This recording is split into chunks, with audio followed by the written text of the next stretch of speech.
Election commission ने पंजाब और KP में इलेक्शन की तारीख पर नजरसानी दरख्वास्त दायर कर दी। इलेक्शन कमीशन ने सुप्रीम कोर्ट में पंजाब और खैबर पख्तूनख्वा में इंतखाबात के केस में 14 मई को इलेक्शन के अदालती फैसले पर नजरसानी के लिए दरख्वास्त दायर की। इलेक्शन कमीशन ने अदालत उस्मा से अपने 4 अप्रैल के फैसले पर नजरसानी की इस्तदा करते हुए मौक़िफ़ इख्तियार किया कि इंतखाबात की तारीख देने का इख्तियार अदलिया को हासिल नहीं। आइन बनाने वालों ने अदलिया को यह हक नहीं दिया कि वह इंतखाबात के लिए तारीख दे। इलेक्शन कमीशन ने दरख्वास्त में कहा कि आइन पाकिस्तान ने इदारों के इख्तियारात को बिल्कुल वाज़िया कर रखा है, इसलिए सुप्रीम कोर्ट ने पंजाब में इंतखाबात की तारीख देकर तयशुदा कानून को तब्दील किया। लिहाजा सुप्रीम कोर्ट पंजाब में इंतखाबात की तारीख देने की गलती को दुरुस्त करे।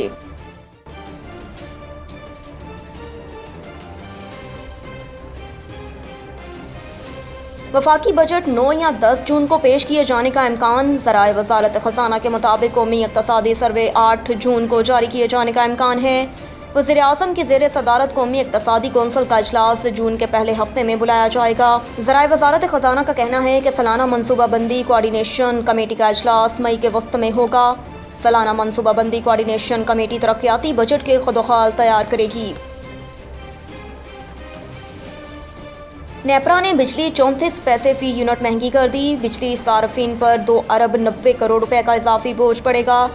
इजाफे का इतलाक लाइफ लाइन और के इलेक्ट्रिक सार्फिन पर नहीं होगा। बिजली सार्फिन को मई के बिलों में इजाफी अदायगियाँ करनी होंगी। हुकाम के मुताबिक जो LNG हम इस्तेमाल नहीं कर सकते उसका बोझ बिजली के सार्फिन पर पड़ता है। मेंबर नेपरा रफीक शेख ने कहा कि मार्च में लोड शेडिंग मुकम्मल ख़त्म होने का कोई ख़त लिखा गया। हुकाम CPPA ने कहा कि CPPA ने मार्च में लोड शेडिंग ना करने का लिखा था। CPPA ने LNG मुकम्मल इस्तेमाल करने का कहा था। वाज़िया रहे कि CPPA ने 1 रुपये 17 पैसे फ़ी यूनिट इजाफे की दरख्वास्त की थी, जबकि पावर डिवीजन ने बिजली महंगी करने की CPPA की दरख्वास्त मुस्तरद कर दी थी।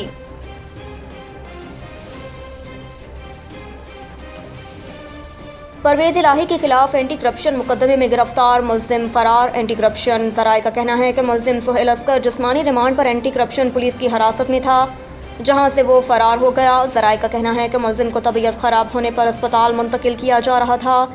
जनरल बस स्टैंड के करीब डाले पर सवार नामालूम मुलजिमान ने सरकारी गाड़ी को ज़बरदस्ती रोक लिया, जिसके बाद मुलजिमान मुलजिम सुहेल अस्कर को ज़बरदस्ती छुड़ाकर फरार हो गए।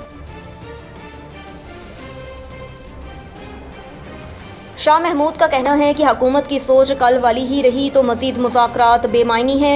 एक बयान में शाह महमूद कुरैशी का कहना था कि जो कुछ कहना था और जो मेज़ पर रखना था वो हमने मुज़ाकरात में रख दिया। हुकूमती हलकों ने मुज़ाकरात को सबोताज करने के लिए हर मुमकिन कोशिश की। मुज़ाकरात से पहले ख्वाजा आसिफ जावेद लतीफ़ की गुफ्तगू देख लें, मौलाना फजल रहमान का रवैया देख लें। हुकूमती नुमाइंदों के रवैयों और गुफ्तगू के बावजूद हमने कोशिशें की। शाह महमूद कुरैशी का कहना था कि एक तरफ मुज़ाकरात और दूसरी तरफ हमारे घरों पर हमले किए गए। घरों पर हमले के बावजूद मुज़ाकरात जारी रखे ताकि कौम को इस हिजानी सूरत हाल से निकालें। मई के इंतखाबात के लिए हम तैयार हैं। हमने लचक का मुजाहरा करते हुए हुकूमती नुक्ते नज़र को समझने की कोशिश की। आइन के दायरे में रहते हुए जो कानूनी रुकावटें हैं उनका हल भी पेश किया।